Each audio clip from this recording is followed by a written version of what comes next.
Hey, I wanted to do a video this morning that explains the fundamental principles of climate change in a way that I think is a little bit easier to understand. What I see with carbon dioxide related issues is that there's never a formal discussion on the simplicity of understanding how it affects overall climate models. So within our atmosphere, I want to do this from an engineering side of things. There's so much emphasis that goes into climate models in terms of understanding through large mathematical formulas the relationships between carbon percentages and temperature. But I think an easier approach is to view it from an engineering perspective. There's this term in engineering analysis called a black box. You don't need to know the mechanisms inside that black box, but what you do need to understand is the inputs to and the response from that black box. So if I take the Earth, the atmosphere, and look at it as a black box, about 20.9% of the overall atmosphere is oxygen. And then you have around, 79 thereabouts percent, 78, 79% nitrogen. And you have a little bit of argon, about 0.16% argon. But the reality is those three main constituents of our atmosphere, they're thermally invisible to infrared radiation. So if you picture yourself around a campfire and you can feel that heat coming off of that fire, even on a cold day, that's radiative energy transport. And there's three fundamental ways that energy is transported. One's through conduction. When you touch a hot piece of steel, that heat coming into your hand, that's conduction. The other piece is convection. It's like a hairdryer. Nichrome coils inside of the hairdryer heat the nitrogen and oxygen as it rushes past it. And the third and most important principle of heat transfer is radiative. And that's how we get our energy from the sun. It's through a radiative process. Electromagnetic waves travel from the sun. An important concept to understand is that light is not light. It's not light. What it is it's a spectrum. And that's the piece that's often misunderstood. A spectrum that runs from just a few nanometers to multiple meters long. This huge spectrum of different waves that are produced from the sun. The sun is at 5,800 Kelvin. It's really crazy hot. The Earth is about 300 Kelvin by perspective. And as something heats up, it right shifts the spectrum, the distribution of those waves. It makes the wavelengths smaller and smaller and smaller. And what's happened on our Earth, we have adapted to the sun, the solar system we live in. So our eyesight's perfectly attenuated to a range of 300 nanometers for wavelength size to about 740 nanometers. And the photosynthesis active region for plants is about the same. It's a little bit different. It's more like 400 to 700, but the point is we've perfectly attenuated to this narrow gap. Now, why is that?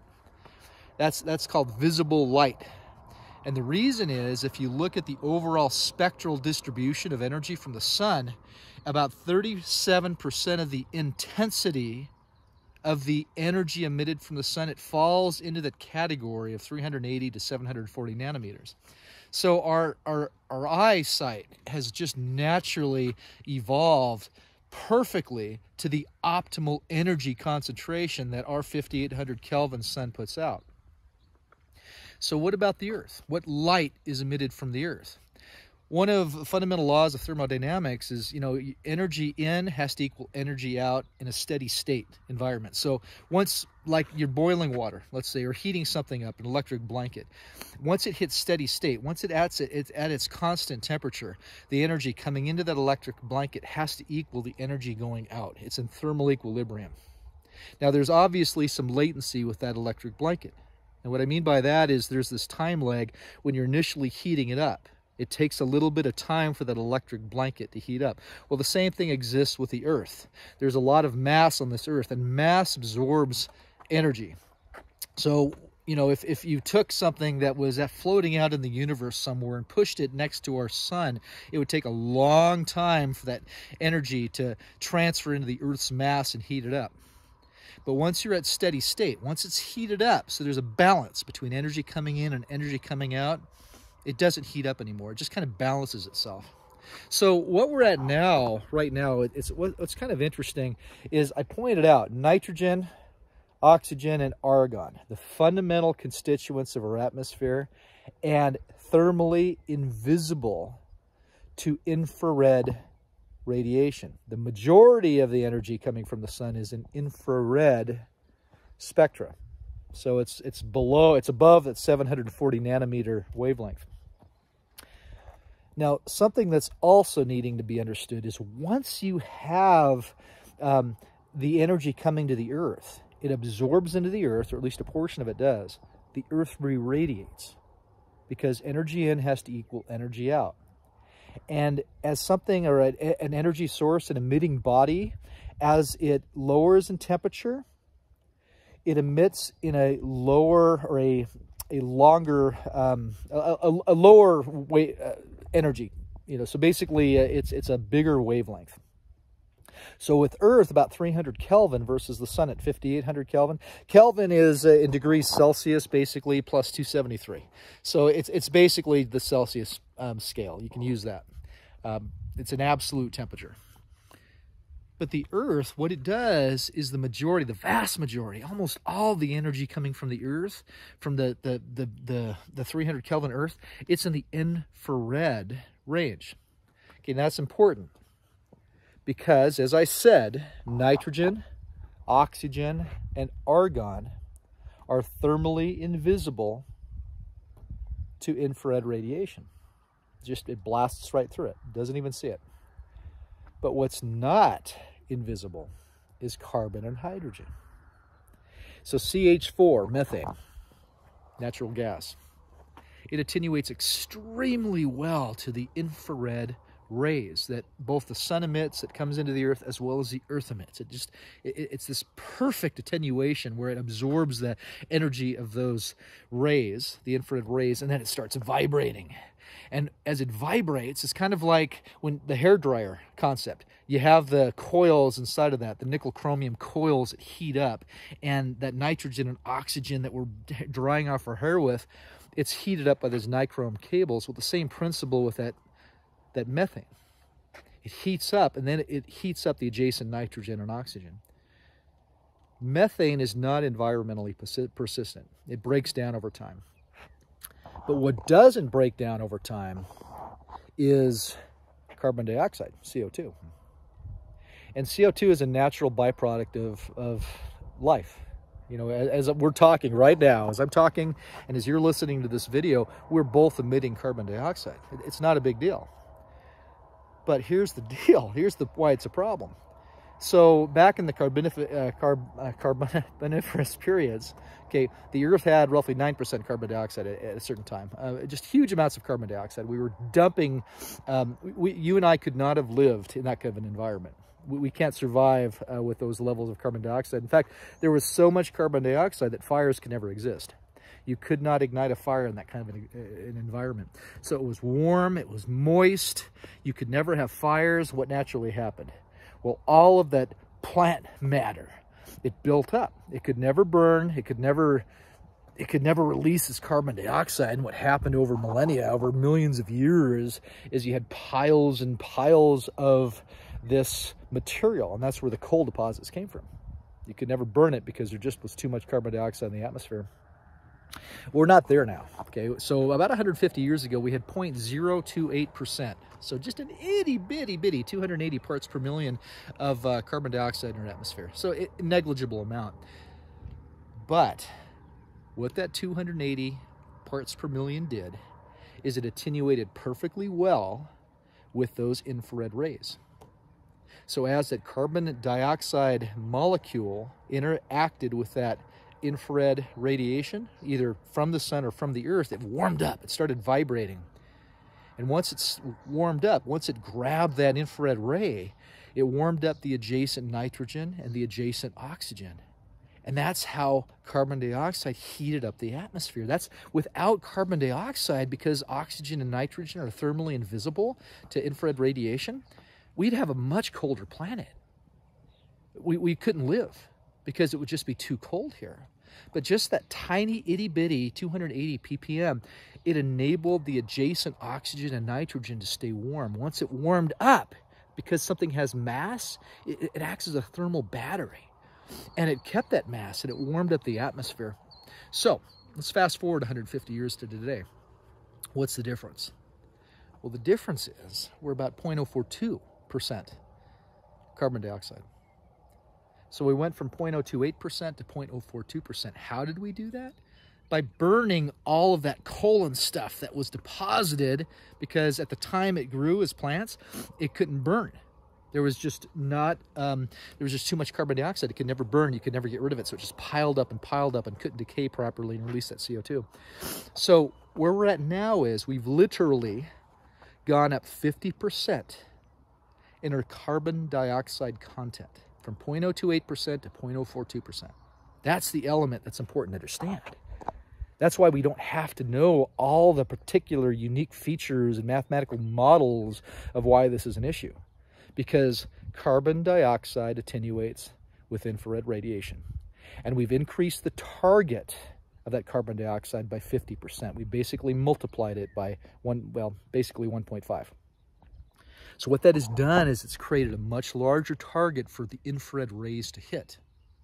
And because the Earth and our atmosphere has mass, and a lot of mass, it takes time for it to warm up so that we're at a steady state situation. Right now we're the electric blanket scenario. We're not quite warmed up yet. So we don't need to understand the specifics. We need to approach this as a black box and recognize what we've done is we've changed the one molecule in our atmosphere responsible for absorbing energy, the environmentally persistent molecule. We've changed it and increased it by 50%. So it's a no-brainer. I mean, you're going to have a response. What that is, it could be a lot of things. But the reality is there's going to be a response there in terms of overall heating, in terms of weather patterns, whatever it may be. Deming was a famous statistician. And he was basically responsible for getting Japanese quality so good in the 1950s. And he made a famous statement that I really like. What he said was, when you change an input or tweak an input, you change the response. And you could use that in anything, whether it's the definition of family that's been so popular in political commentary or whatever it may be. But the fact is, when you tweak a system, you're going to change the response. We have tweaked the atmospheric system of our world by increasing our carbon dioxide by 50%. We will see a response. Now, what that is, you could argue a variety of ways, but the fact is we've tweaked it. So what I'm getting at is carbon dioxide increases. It's a real issue, and it's not often fully respected or understood. There's a lot of money, a lot of interests in trying to dispel the notion that this is serious, and this is very serious. I wanted to talk about one more thing, because you look at some of these news channels, the so-called science journalists, man, they get it wrong. They say, oh, climate change is responsible for all the fires we're seeing and stuff like bogus. I want to be very clear, bogus, bogus, bogus. So I've thoroughly scrutinized the data, the NOAA data, National Oceanic and Atmospheric Administration data, because I had to answer the question as part of my day job. Do we have adequate fire apparatus to be able to protect the environment with changing wildland fire conditions? I've looked at the data from every direction. I've looked at it from, taking the daily averages, since NOAA data has started being collected. I looked at the annual averages for localized regions, etc., you name it. What I've noticed is we're well within what's called statistical process limits. There's such a huge standard deviation. I'm using statistical terms, but you can't make the call that locally there's any changes yet. So then you're going to ask, well, why are all these fires happening? Well, I'll tell you why they're happening. In the 1990s, you had multiple fatalities for wildland firefighters. So there's a much more conservative approach to wildland firefighting today than there was 20 years ago. That's resulted in fires being permitted to get bigger and hotter, larger, because we want to preserve life, our firefighters' safety. So that's item number one that NFP, National Fire Protection Association, has pushed. Item number two, over the last 150 years, the national approach, the National Forest Association, the national approach has been to suppress fires. Now, what has that done? It's fundamentally changed the loading and geometry of combustibles on the forest floor. And you could prove this. It's not hard to prove. In fact, I grew up in the Willamette Valley in in Oregon, and I remember in the early 70s, mid 70s, walking through the forests, and I remember seeing some charcoal on the side of some big, big noble pine, grand fir tree. And I remember talking to one of the old timers about it, the fire that used to be there. The other, and he said, yeah, a fire ripped through here in 1910, took out a bunch of stuff. If that happened today, the forest where I grew up would be destroyed. It'd be killed. Canopies should not burn in a forest fire. Okay, so what we've and even as a kid, what I noticed is all the branches, the lower branches on these big, huge, 5-foot diameter trees, they didn't exist. There's no branches down there because the flora and fauna of forests evolved with wildland fires every 3 to 10 years. That's what naturally happens based on lightning strikes. And it would clean out the forest floor.